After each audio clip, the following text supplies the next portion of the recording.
বছর পর একটা প্রবাসী বাবা বাংলাদেশে আসছে, তার বাচ্চাটা ছিল স্কুলে, স্কুল থেকে আইসা তার বাবাকে দেখার পর কি হইলো আপনি চিন্তা করে পারবেন না ভাই।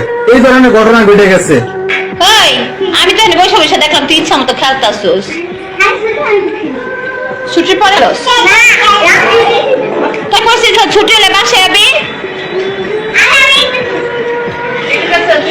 এই তো দেখলাম তো কেমন খেলছিস।